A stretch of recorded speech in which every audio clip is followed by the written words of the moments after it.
रात्री निघालो होतो आम्ही आमच्या एका भावाच्या घरी कार्यक्रमाला. पण भावांनो, विषय असा झाला की आम्ही पोहोचेपर्यंत कार्यक्रम झाला होता आणि आपला भाऊ काम करत बसला होता. आणि हाच भाऊ आपल्या बर्थडे साठी केक घेऊन पुण्यावर आलता. मग त्यानंतर मस्त मध्ये सगळ्यांनी जेवण केलं. भावांनो, मागचे 4-5 दिवस आपण डाएटला तर भाऊपूर्ण श्रद्धांजली दिलीच. मग जेवण झाल्यावर आपल्या भावाला भेटून निघालो घरी. तर नमस्कार मित्रांनो, स्वागत आहे तुमचं आपल्या नवीन ब्लॉग मध्ये. नेहमीप्रमाणे सकाळी ब्लॅक कॉफी आणि ओट्स खाऊन आपलं प्री वर्कआउट मील पूर्ण केलं. त्यानंतर गाडी काढून निघालो जिमला. गेल्या गेल्या बजरंगबलीचे दर्शन घेऊन वॉर्मअप सुरू केला. स्कॉट्सचे 2 सेट घेतले आणि आज केला आपण मजबूत असा लेग वर्कआउट. आणि हा इंग्लिश सेट भावांनो खूप दिवसातून घेतला. नंतर केली 20 मिनिटं इनक्लाइन वॉकिंग आणि लास्टला केली स्ट्रेचिंग. मग वर्कआउट संपून निघालो घरी. घरी पोचल्यावर घेतला प्रोटीन शेक.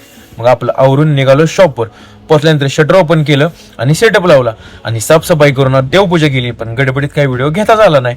मग नंतर काल आणलेला फॅन लावून घेतला. आता जरा बरं वाटेल बघा खुर्चीवर बसायला. थोड्या वेळाने निघालो गाडी काढून एका कामासाठी. आज परत गेलो गॅस एजन्सीमध्ये, कारण आपल्या शेजारच्या आजींचं बुकिंग करायचं होतं. येताना नाश्ता घेऊन आलो. मग शॉपवरून मस्त मध्ये नाश्ता केला. तेवढ्यात आली पहिलीच ऑर्डर, ती पण कोल्ड कॉफीची. मग एकदम जोशात बनवून दिली. थोड्या वेळानं आपल्या भावाकडून पाणी भरून घेतलं. नंतर आली फ्राईची ऑर्डर, एकदम टॉपचा विषय करून दिली. मग निघालो ताक आणायला. मग ते घेऊन आलो शॉपवर आणि निवांत बसून पिलं. दुपारी केलं मस्त मध्ये जेवण. त्यानंतर थिक मिल्क डब्यात भरून ठेवलं. मग थोड्या वेळानं आली 2 कोल्ड कॉफीची ऑर्डर, एकदम कडक कॉफी बनवून दिली. पिल्यावर एकदम डोकं शांतच झालं पाहिजे कस्टमरचं. नंतर सलाडसाठी काकडी आणि गाजर कट करून एकदम मस्त मध्ये सलाड बनवून खाल्लं. परत गौरव शेटने दिली कोल्ड कॉफीची ऑर्डर. मग त्यांच्यासाठी एकदम स्पेशल कॉफी बनवली.